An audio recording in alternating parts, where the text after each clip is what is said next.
Graça e paz, meus irmãos, da parte de Cristo Jesus, o Senhor. Amém? Queridos, imagine que um dia, por uma atitude errada, um homem é preso e, sem ter como pagar pela sua liberdade, é levado ao tribunal. Esse homem é julgado e recebe a pior das sentenças: passar o resto de suas vidas atrás das grades. Mas logo em seguida à sentença, o juiz declara: alguém acaba de pagar toda a sua dívida e você foi perdoado de toda a sua culpa.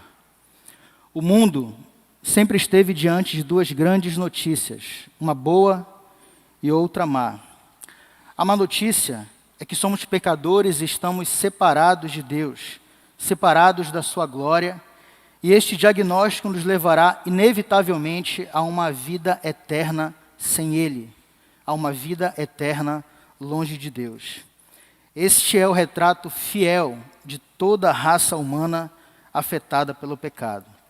Já nascemos mortos espiritualmente, mas a graça de Deus nos justifica, ou seja, nos torna justos, nos dá vida em Cristo Jesus e nos perdoa de toda e qualquer iniquidade. Abra sua Bíblia comigo em Romanos, capítulo 3, versos 23 e 24.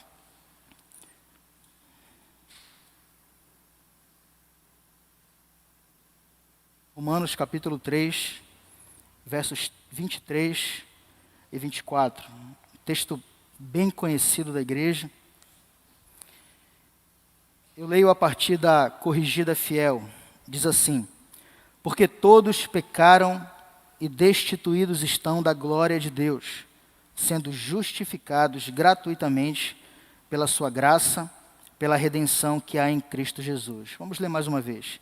Porque todos pecaram e destituídos estão da glória de Deus, sendo justificados gratuitamente pela sua graça, pela redenção que há em Cristo Jesus. Feche seus olhos, vamos orar ao Senhor. Pai, fala conosco nessa noite, como o Senhor tem feito até aqui. Que a Tua palavra, Senhor, possa encontrar morada em nosso coração e transformar as nossas vidas para que vivamos uma vida que Te agrade. E entendamos o Teu Evangelho genuinamente conforme a Tua palavra, em nome de Jesus. Amém. Queridos, em um dado momento na eternidade, Deus decide, pela Sua soberana vontade, criar todas as coisas. E Ele cria então os céus e a terra. Deus cria a luz, o firmamento, Ele cria os mares, a vida vegetal, a vida animal. Ele cria o universo, o ser humano, cria literalmente tudo que existe e faz isso pelo seu maravilhoso e perfeito amor. Mas a forma como Ele nos cria, ou seja, a forma como Deus decide nos criar, faz com que pese sobre nós a responsabilidade de todos os nossos atos. Ou seja, somos responsáveis pelas decisões que tomamos, sejam elas boas ou más. E cada um de nós, homem e mulher aqui presente e em toda a face da terra, pelo menos uma vez na vida tomou uma decisão errada que o levou para longe de Deus. Isso é um fato. Além do mais, é uma constatação bíblica. Paulo acaba de nos advertir isso no texto que nós lemos. Porque todos pecaram e destituídos estão da glória de Deus. Paulo finaliza o versículo anterior, o versículo 22, afirmando que não há distinção entre pessoas, simplesmente porque todos pecaram.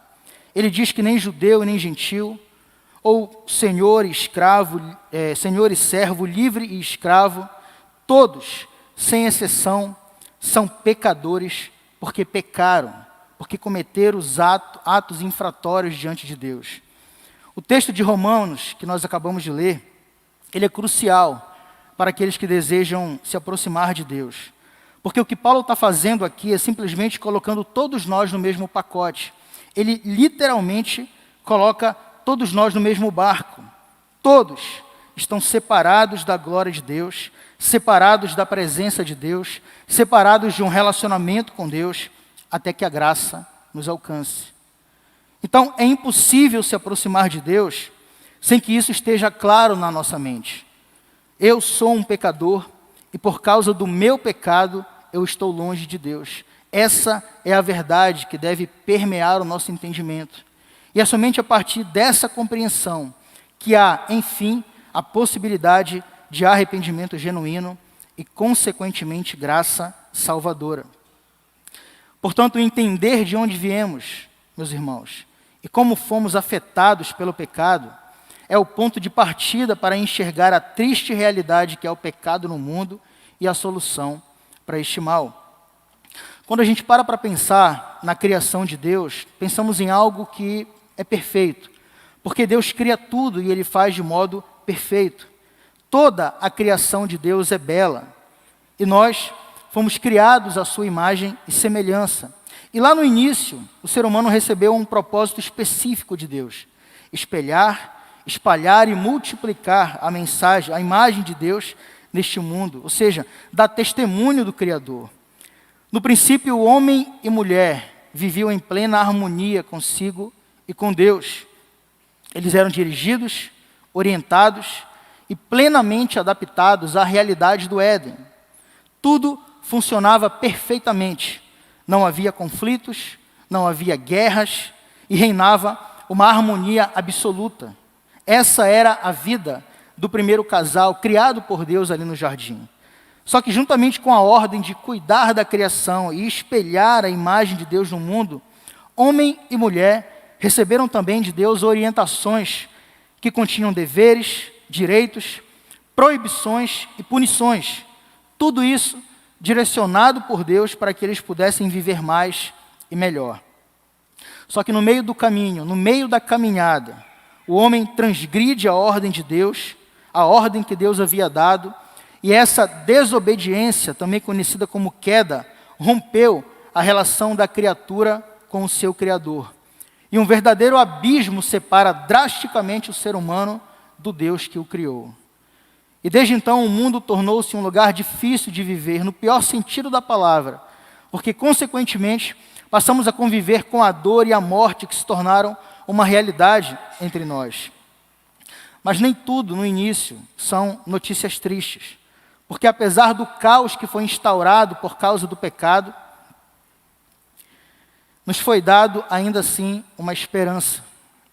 A história avança, ela continua, e o homem, mesmo longe de Deus, percebe que alguma coisa está errada e procura de todas as formas consertá-la. E é por essa razão, queridos, que o homem corre de um lado para o outro, tentando encontrar uma forma de preencher o vazio da sua alma, o vazio do seu coração, ter paz e também autoconhecimento. E ele busca de todas as formas encontrar isso, preencher aquele buraco, aquele vazio no seu coração. E ele procura isso através dos ídolos, através dos vícios, através do sexo, do poder, da ciência, da filosofia, da política. Só que nenhuma dessas maneiras ou desses caminhos é suficiente para ele, porque o pecado que nós cometemos contra Deus tem um alto preço que nenhuma dessas ilusões pode cobrir.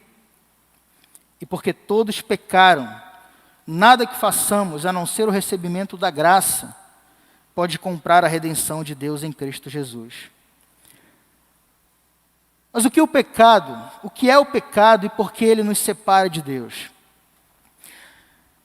Vá até a primeira carta de João, capítulo 3, versículo 4. João, ele traduz o significado do que é o pecado na sua primeira carta. 1 João, capítulo 3, versículo 4, ele diz assim: qualquer que pratica o pecado transgride a lei, porque o pecado é a transgressão da lei. Portanto, pecado é transgredir a lei de Deus, é ir de encontro aos mandamentos de Deus, porque Deus não tem pacto com o pecado, porque o pecado é a antítese de tudo aquilo que Deus é. Deus é santo e pecado é depravação. Deus é justo e pecado é injustiça. Deus é amor e pecado é ódio. Então, quando nós praticamos a iniquidade, seja ela qual for, que é má aos olhos de Deus, nós caminhamos na direção contrária à sua vontade. E todo pecado praticado, ele é um passo longe de Cristo. Ele é um passo longe de Deus. O profeta Isaías, outro texto interessante, que eu queria que você acompanhasse, capítulo 59, versículo 2, do livro do profeta Isaías. Ele também fala sobre os pecados do seu povo, e diz assim, Isaías capítulo 59, versículo 2. Mas as vossas iniquidades fazem separação entre vós e o vosso Deus, e os vossos pecados encobrem o seu rosto de vós, para que não vos ouça. No versículo 3 e 4, ele diz qual era o pecado do povo. Porque as vossas mãos estão contaminadas de sangue, e os vossos dedos de iniquidade. Os vossos lábios falam falsidade, e a vossa língua pronuncia perversidade. Ninguém há que clame pela justiça, nem ninguém que compareça em juízo pela verdade. Confiam na vaidade e falam mentiras, concebem mal e dão à luz a iniquidade. Palavras do profeta Isaías contra o seu próprio povo. Contextualizando essa realidade que escreveu Isaías, ele está dizendo ao seu povo é que muitas vezes, por causa dos nossos pecados contra Deus, Ele não nos vê, não nos ouve, porque o seu rosto está encoberto. Pois os nossos pecados causam um afastamento da pessoa de Deus em relação a nós. O nosso pecado afasta Deus de um relacionamento mais próximo. Desde o Antigo Testamento, a Bíblia narra a história do povo de Israel, do povo judeu, um povo escolhido por Deus para representá-lo na terra e apresentá-lo aos povos que não o conheciam. Através desse povo, Deus revelaria o seu plano salvador ao mundo. E, curiosamente, voltando para o texto de Romanos, Paulo, que era um judeu, diz que nem mesmo o seu próprio povo, apesar de ter sido no início escolhido por Deus, era superior aos outros povos e às demais nações. Justamente porque o pecado afetou a todos, inclusive o povo de Israel. E cada homem ou mulher está debaixo da maldição do pecado. E é esta a necessidade de todos nós aqui, nesse tempo, hoje, o tempo que nós estamos vivendo. Precisamos ser alcançados pela graça de Jesus Cristo. Na carta que o apóstolo Paulo escreve, a carta que nós estamos lendo, já no capítulo 5, no versículo 12, Paulo diz, portanto, como por um homem entrou o pecado no mundo, e pelo pecado a morte, assim também a morte passou a todos os homens, por isso todos pecaram. O pecado, queridos, afetou todas as pessoas indiscriminadamente. Na teologia nós chamamos isso de pecado universal. Mas além de universal, ele também é um pecado pessoal. Ou seja, cada um de nós peca porque trazemos conosco a natureza pecaminosa. Antes do pecado entrar no mundo, o primeiro casal, Adão e Eva, eram inclinados, totalmente inclinados a fazer a vontade de Deus. Mas por causa da queda, por causa do pecado, a nossa natureza está completamente desviada. E somos levados, mesmo contra a vontade, a fazer aquilo que desagrada a Deus. Porque não há ninguém que nunca tenha pecado, como diz Paulo. Porque todos pecaram e destituídos estão da glória de Deus. Imaginem as consequências desastrosas do pecado, que não param por aí. Veja o que o pecado fez ao mundo. Afetou o nosso relacionamento com Deus, afetou os nossos relacionamentos interpessoais, e por isso existem conflitos, e as guerras estão aí para provar isso.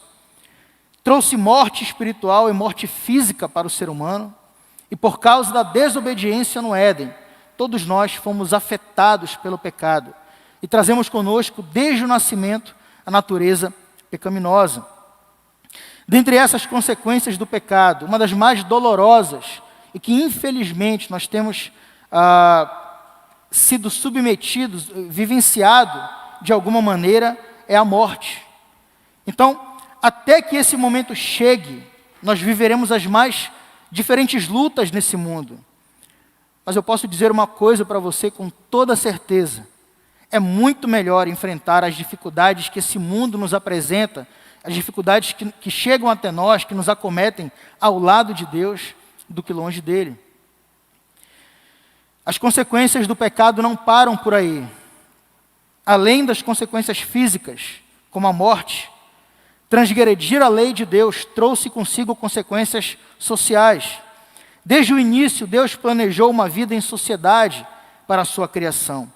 E até mesmo essa característica da humanidade foi transtornada pelo pecado. Há, por exemplo, na sociedade o desejo egoísta de dominar o próximo, fazendo com que uns tenham poder sobre a vida dos outros. A escravidão, por exemplo, é fruto do pecado. Não apenas do pecado universal, mas do pecado individual de cada ser humano.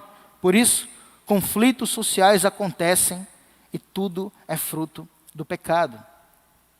E apesar de saber, meus irmãos, o quanto o pecado afetou a humanidade, a sua pior consequência, sem sombra de dúvidas, é a morte espiritual que ele provoca. Que não se refere apenas a uma privação momentânea de Deus nesse mundo, mas posteriormente a separação eterna de Deus.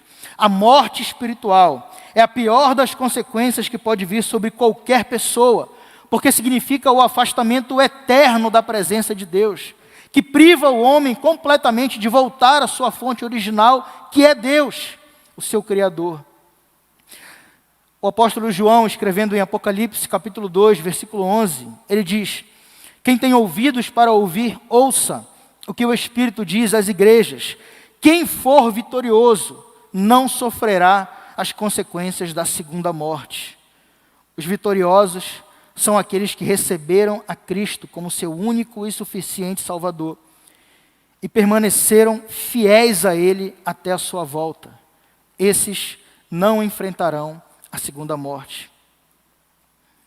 Esta é a realidade do pecado no mundo.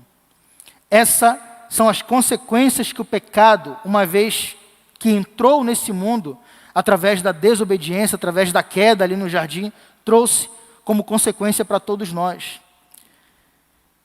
Digamos que essa seja a má notícia, mas eu disse no início que nós sempre estamos diante de duas notícias, uma má e uma boa. E a Bíblia, ela nunca nos apresenta a doença sem nos mostrar o remédio. Nós nunca vemos um problema na Bíblia sem ouvir dela também a solução para esse problema.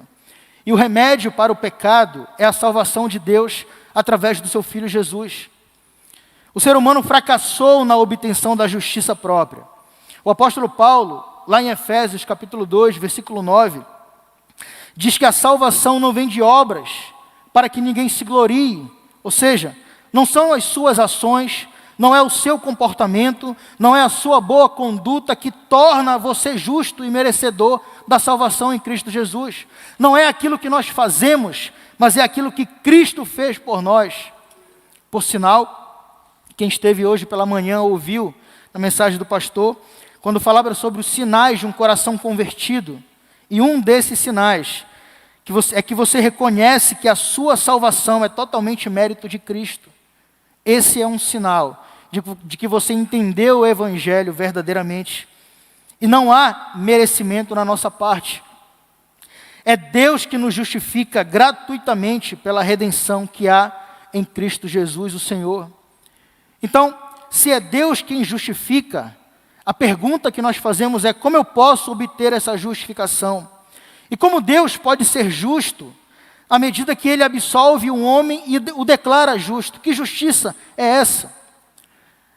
Dá uma olhada no versículo 21 do capítulo 3 de Romanos. Veja o que Paulo diz. Romanos 3, 21. Mas agora se manifestou sem a lei a justiça de Deus, tendo o testemunho da lei e dos profetas. Ou seja, Paulo está dizendo que a justiça que se manifesta agora a todos os homens não é uma justiça merecida ou uma justiça adquirida pela guarda da lei, ou seja, pelos esforços próprios, pela força do braço, mas é uma justiça mediante a fé, única e exclusivamente em Jesus Cristo, para todos os que creem, porque todos pecaram. Essa é a justiça baseada nos méritos de Jesus, mediante a fé dos pecadores. É uma justiça realizada através de uma causa eficiente, que é a fé, que tem por seu objetivo Cristo. Fé depositada em Cristo. Um detalhe muito importante na justiça que é baseada pela fé é que esta fé não é uma fé da boca para fora. Não é a fé do eu acredito em Deus, pura e simplesmente. Ou é a fé do Deus mora no meu coração e pronto. Não é disso que Paulo está falando. Não é um mero declarar externamente. Paulo está falando de uma fé verdadeira que gera compromisso com Deus para toda a vida e que é comprovada num viver diário de confiança em Deus. É essa fé que Paulo se refere.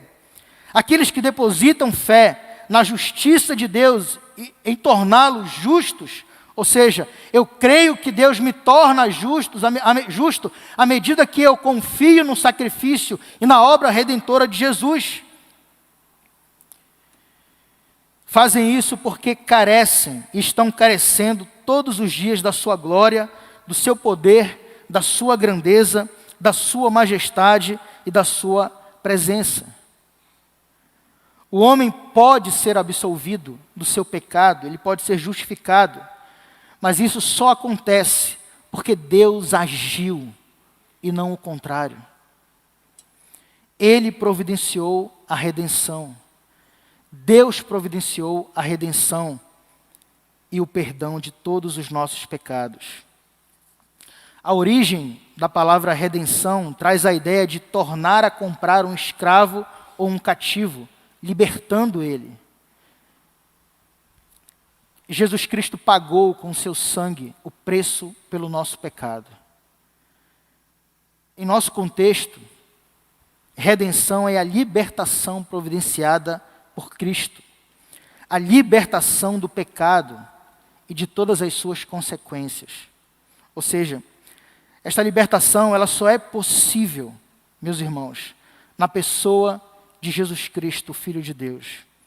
Estar em Cristo é pertencer a Cristo e ser parte de tudo que Ele tem feito e realizado por meio da sua obra redentora. Portanto, eu gostaria que você não saísse daqui hoje sem entender a gravidade do pecado, sua realidade e suas consequências. Saiba que recai sobre nós a responsabilidade sobre todos os nossos atos, todos, sem exceção. E mesmo Deus sendo soberano e tudo estando sob o seu controle, nós somos completamente responsáveis pelas decisões que tomamos em relação a Deus, em relação a nós mesmos e às demais pessoas. Por fim, saiba que em meio a todo o caos promovido pelo pecado em nossas vidas e no mundo, existe uma palavra de esperança para nós. E ela foi dita pelo próprio Jesus Cristo e está no Evangelho de João, capítulo 3, versículo 16. Porque Deus amou o mundo de tal maneira que entregou o seu Filho único, para que todo aquele que nele crê não pereça, mas tenha a vida eterna. Se de um lado, temos uma notícia terrível que nos deixa transtornados, somos pecadores e estamos longe, afastados de Deus. Por outro, a boa notícia é, fomos justificados gratuitamente por sua graça, pela redenção que há em Cristo Jesus, o Senhor.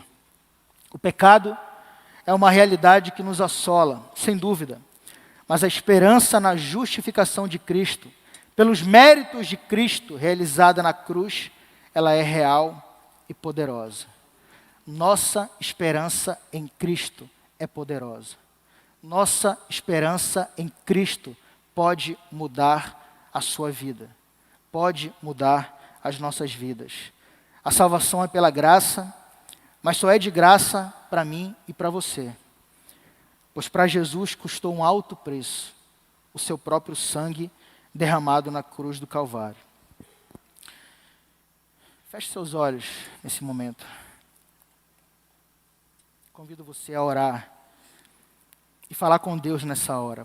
Pai, em nome de Jesus, que possamos entender, Senhor, de fato e de verdade a Tua palavra. Que, como diz, Senhor, ela é lâmpada para os nossos pés e luz para o nosso caminho. que ela possa então nos guiar ao caminho que nos leva a Cristo. E entender, Senhor, Pai, a realidade que o pecado causou nesse mundo e todas as suas consequências que nos afetam. Assim, de um lado, Senhor, temos as más notícias sobre o pecado. A boa notícia é que Cristo Jesus morreu na cruz por cada um de nós. E pode nos dar, nessa noite, a oportunidade de recebê-lo como seu Senhor e suficiente Salvador. Através da justificação gratuitamente adquirida pela graça, mediante a fé em Cristo Jesus, o Senhor. Por isso, o Espírito Santo de Deus toca em corações aqui nessa noite, para que entendam e compreendam o quanto tu queres realizar a obra preparada por Cristo na cruz. Deus, em nome de Jesus, recebe a nossa oração com gratidão. Amém. Receba essa palavra da parte de Deus, nosso Pai, e do Senhor Jesus Cristo. Amém.